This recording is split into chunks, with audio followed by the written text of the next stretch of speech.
Hello friends. So this video is going to be a little different than the normal Summerween reading challenge video because we're going to multitask. I'm going to make a sourdough loaf that is Summerween. I'm going to make a sourdough loaf that is Summerween themed because my most viewed video on this silly little channel is my sourdough for dummies video. It's going to be pumpkin flavored. I'm excited because there's nothing more Summerween than eating something pumpkin flavored.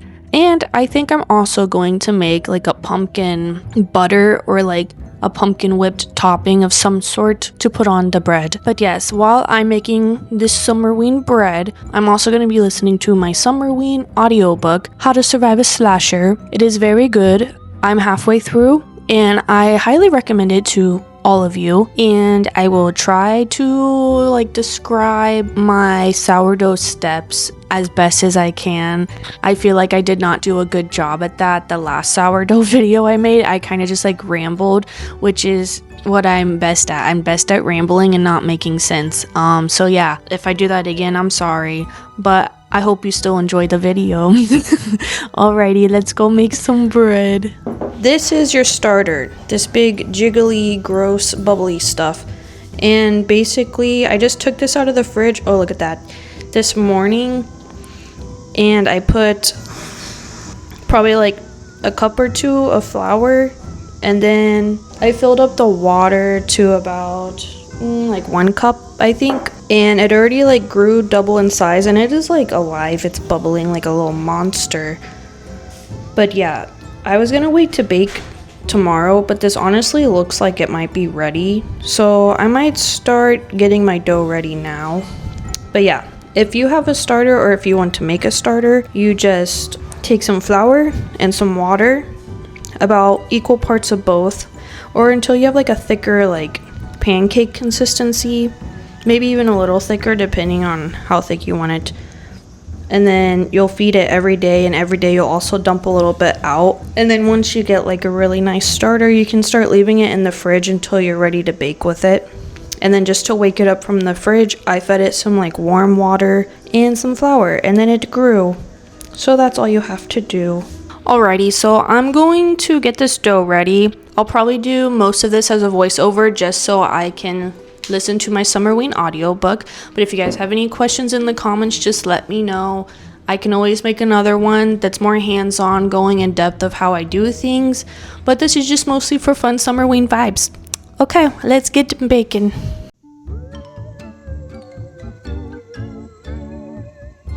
So you want to get a scale if you're going to be making sourdough.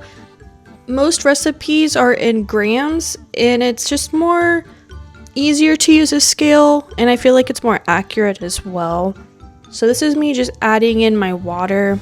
I usually put it in the microwave for about 30 minutes. No, just kidding, 30 seconds. Yeah, 30 seconds.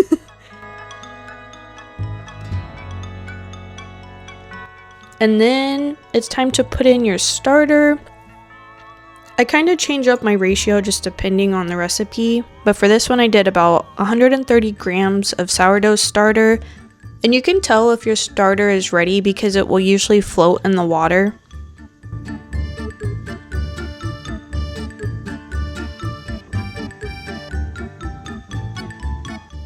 Then you want to give it a nice stir. I use a bread whisk. I feel like it does kind of work better to use a bread whisk, but you don't have to. And now I put in my bread flour, which for this one I did about 300 grams of each type of flour, I believe.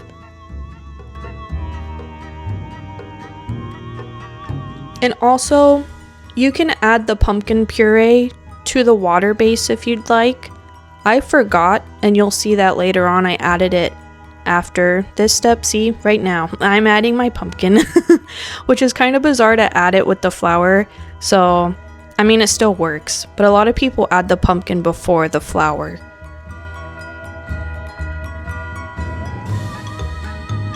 And if you are doing a pumpkin puree, sometimes you don't need to add as much water to your recipe.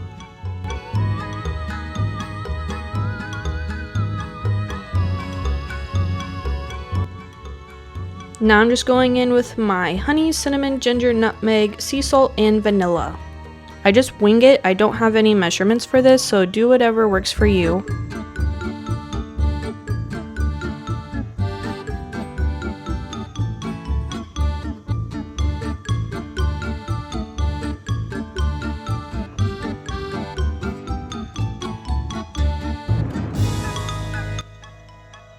Just give it a nice stir.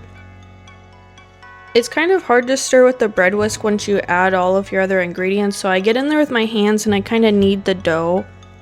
You don't want to knead it too perfectly because it's easier if you let the dough sit in the bowl for about 20 to 30 minutes and it will absorb the hydration, which is what I'll be doing now. Alrighty, so I just made my dough. We're gonna let it rest for 20 minutes and then I'll do my little intervals of stretch and folds, which is usually every 20 to 30 minutes. And I usually do about 3 to 4 sets of stretch and folds and slap and folds, auto folds. But yeah, this is what my dough looks like. So originally I kind of forgot to add the pumpkin because I'm not used to doing that. I don't think it matters if you add things into like the liquid base versus like once you've already added the flour in.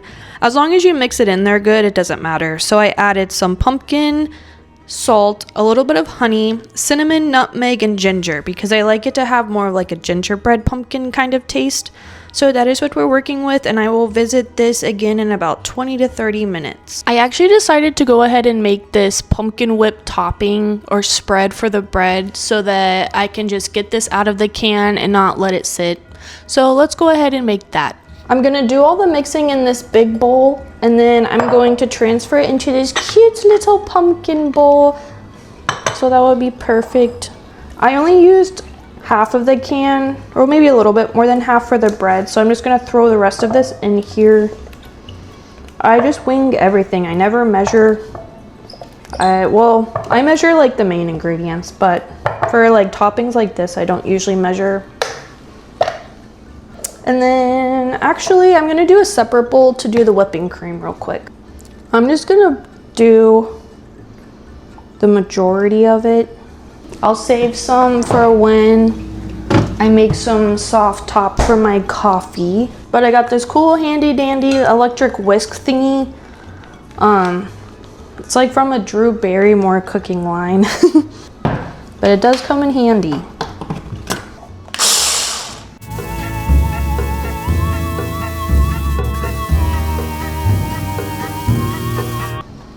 Okay. So now it's in like a whipped consistency. It's still a little runny and I want to leave it runny just because I have to mix it again with all of the ingredients. So I'm going to do some nutmeg, some ginger, cinnamon. Usually I use flaky sea salt, but I don't really have any. So I'm just going to do regular like table salt, just to give it a little bit of saltiness because I don't like things too sweet. Maybe just like a little bit of vanilla.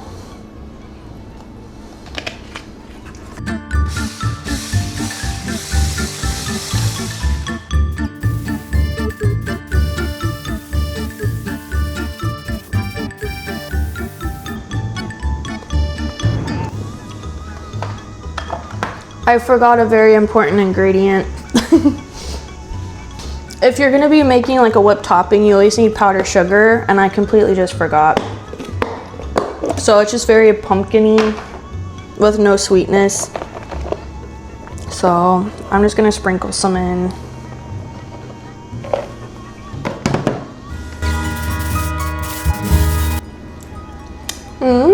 Yummy. Okay, here is my pumpkin topping. I'm gonna transfer this. Well, we'll see. Maybe I'll do like a little bit in here for like bread, and then I might use some of it for like coffee because it kind of tastes like Starbucks's pumpkin cold foam that they have. So I might save some for that and just get in the full spirit of Summerween. Cool beans. You guys should definitely try this. I'll put the recipe up or in the description because I kind of just threw stuff in. but I know what I did, so I'll put it in there. Alrighty, so it's been about 20-ish minutes. I don't know if you can see me. I'm gonna go ahead and do my first set of stretch and folds, just because it is almost 3 p.m. So this is gonna be a late loaf for me, but I don't work tomorrow, so it's fine. But basically, you just grab it and you stretch it, and then you fold it. And it just kind of mixes all of the ingredients together while also helping the gluten develop. And the more you do it, the more you'll notice like the gluten forming in the bread.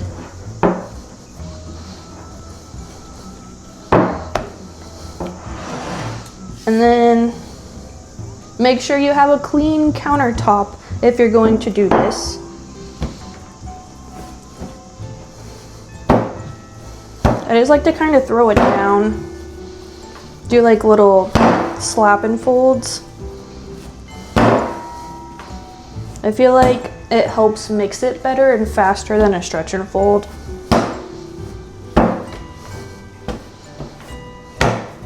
Kind of just like, I don't know any technique for bread making, so it probably makes me look like a dummy. I've never watched like a technique video on bread kneading. I just kind of slap it and fold it around, and I feel like it's fine.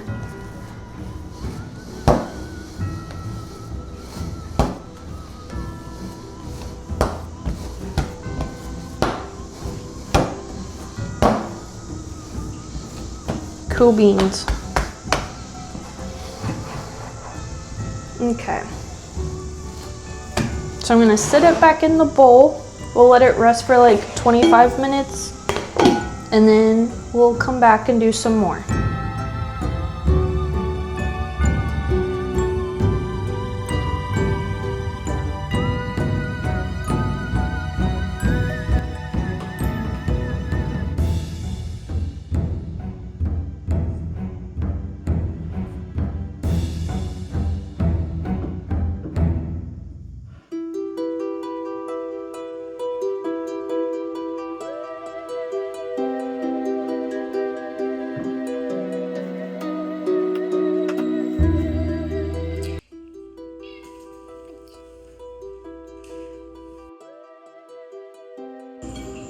So it's about 9 p.m. and I think my bread is ready to put in the fridge. So I'm going to shape it and then put it in the fridge.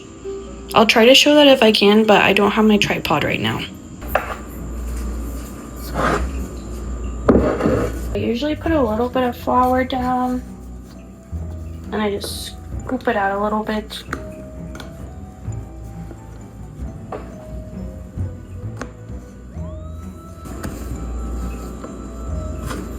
Okay. Nice and flappy. Then you just want to stretch it out and make like a square shape. I'm gonna sprinkle a little bit of cinnamon and sugar on it.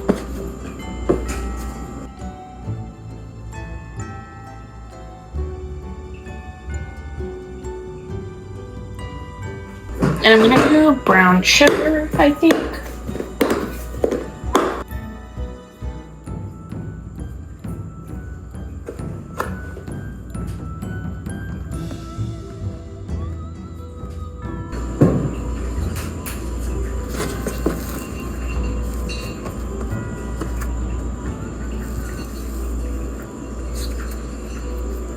Then you like flip it over once.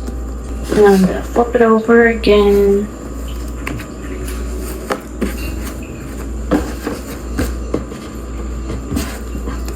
And then you just roll it into a ball.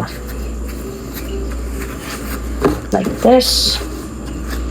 But then you smooth it out.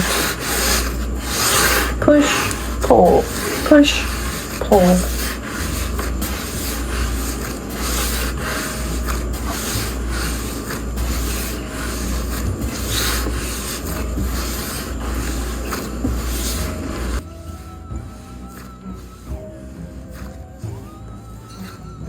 Put it in there.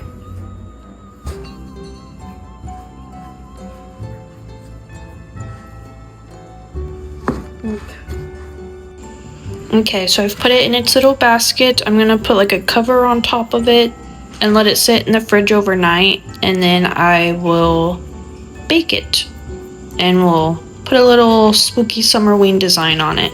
Good morning, everybody. I just woke up.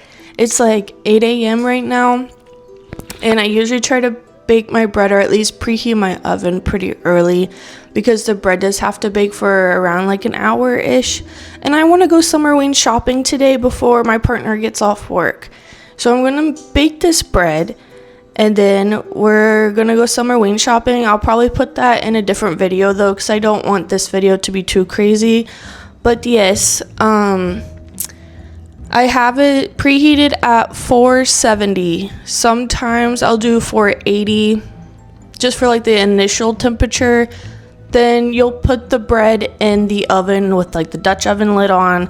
I don't preheat my Dutch oven because I've noticed no difference in my bread between preheating the Dutch oven and just letting it go on cold.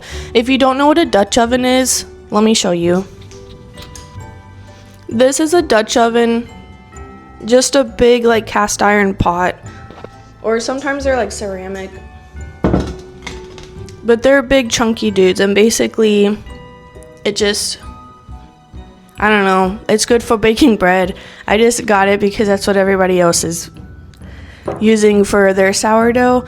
But I also have tried making sourdough in just like a regular like loaf pan with like a lid, and it does the same thing. So just do whatever you have, honestly, at first. I eventually invested in this guy because it is like very like sturdy, and you can do some pretty big loaves in it, which I like. But yeah, so I just put my bread in this Dutch oven and bake it for about 20-23 minutes with the lid on, and then I take the lid off and bake it for a remaining 15 to 20, or whenever the internal temperature of the bread reaches about 200 degrees. So yeah, before I do that, I'm going to score the bread and do a cute little Summerween design. Okay, so this is what she looks like out of the fridge. She grew a little bit. And I usually put it down on like a parchment paper and then on top of the bread sling. Okay, we'll see. It's already got some like tearage just from like putting down the cinnamon sugar base, but that's okay. So basically you want to take like flour or rice flour. I don't have one of those sifter thingies, so I just kind of like shake it with my hand. And then you just kind of like smooth it on there. Another tip that I don't see a lot of people talk about, if you do a design with the rice flour, do not put ice cubes inside your Dutch oven, because the humidity from the ice cubes will get rid of your rice flour design. You'll see what I'm talking about like when it's done. But yeah, they don't really tell you that. I don't put ice cubes in my Dutch oven at all, but some people do because they say it helps like with the growth and the humidity of the loaf, but I never really noticed anything different. Okay, that should be good. So I'm gonna do spider webs. I've done it before. I'm just trying to think of where I should initially cut. Okay.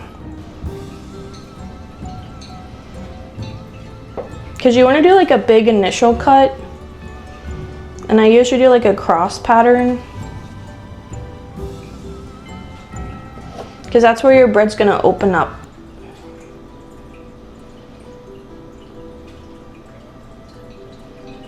Okay, and now I'm just going to do really light cuts. Very, very light. You don't want it to open up.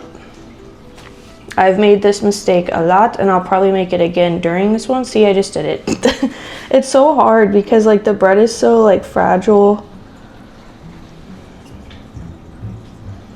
And then I'm just going to make a little spider web.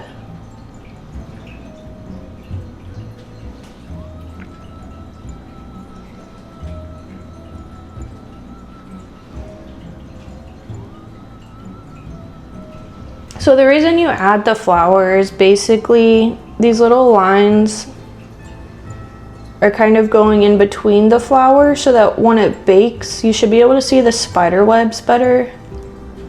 If everything goes according to plan. I'm already doing not a great job though. It's harder than it looks. And also my little scoring tool is not the best.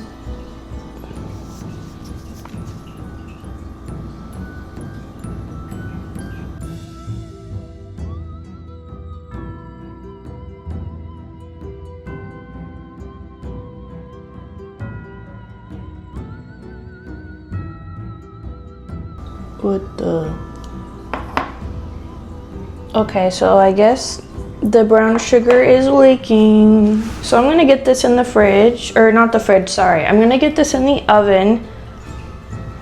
And then we're going to bake her. And it is already preheated, so. Another reason why I stopped preheating my Dutch oven is because it's dangerous. I've burned myself on the handle grabbing it, and it was like a really bad burn. So that also kind of like traumatized me.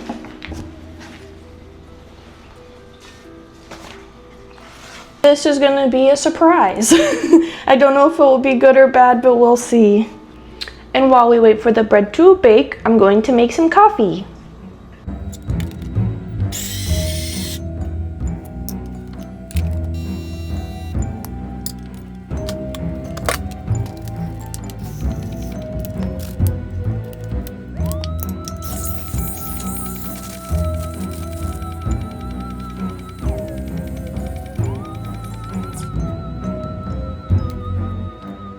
So I also wanted to talk about the audiobook that I've been listening to for Summerween.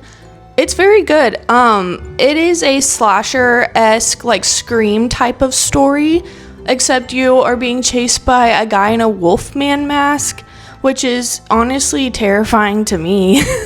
I have my predictions. One of the friends of the family that is fallen victim is sus to me. There's also an author that writes books, kind of like a Gail from Scream, where she does all these books and news reports. There's an author that's similar to that in this story, but I'm over halfway finished, so I'm probably gonna try to finish that this weekend. But I'm really liking it. So far, it's a strong rating for me, but we'll see until the end, because you never know what the twist will be. Guys, this smells so good. Okay. See, you can kind of see the spider webs happening.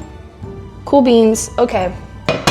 So that's 20 minutes with the lid on. Now we're going to do... Honestly, maybe let's just try 14 for now. And I'm also going to reduce the heat. I didn't mention that earlier, but I do like to reduce it once the lid is off.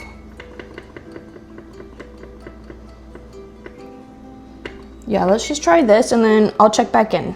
Oh, also these are my cute little salt shakers. My little collection that I have, so cute. I love my Wallace and Gromit one. Those are my favorite. Although I got scammed. They charged me so much for them and then I found them online for so much cheaper, but it's fine. I just took the internal temperature and it's at 165 right now. So I'm gonna put it in there for 5-minute intervals until it is ready. All right, y'all, so this is the final product of the outside of the bread. You can kind of see the spiderweb vibes. It's a little, it came out more messy. I feel like if I didn't put the brown sugar, cinnamon in the middle, it wouldn't have looked as ugly, because over here it seeped out the bottom, and I feel like that's why it looks a little crusty. But yeah, overall, it's still giving Summerween vibes. I'm gonna let it sit on the counter while I go out and run some errands, and then when I come back and it's cooled, I will show you what the crumb looks like. Okie dokie, so it's been a few hours. We are back with the Summerween Spiderweb Pumpkin Sourdough Loaf. And I have my pumpkin spread over here, so let's cut it open and see what she looks like.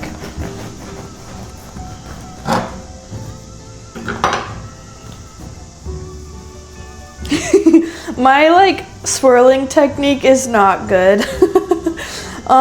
So it looks like the cinnamon sugar might have gone like over here a little bit, but it's mostly like, looks like there's some saturation in the middle.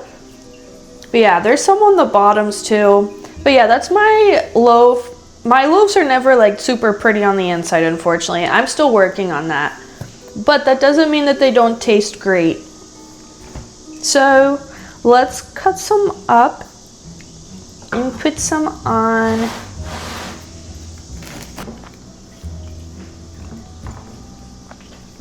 This bread smells so yummy. My whole house just smells like pumpkin right now. I didn't make the bread too sweet, just because I knew I was going to be putting this topping on it. Okay, and there she is. Eddie.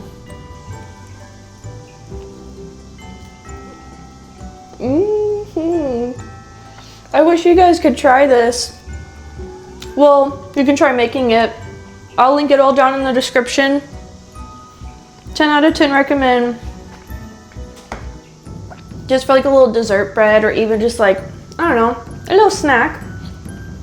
So yeah, try this if you'd like. If you do, let me know how it turns out. If you have any questions, just drop it in the comments. Or if you're on Instagram, you can like DM me on Instagram as well. But yeah, he's being very grumpy. But I hope you guys have a great day and happy Summerween.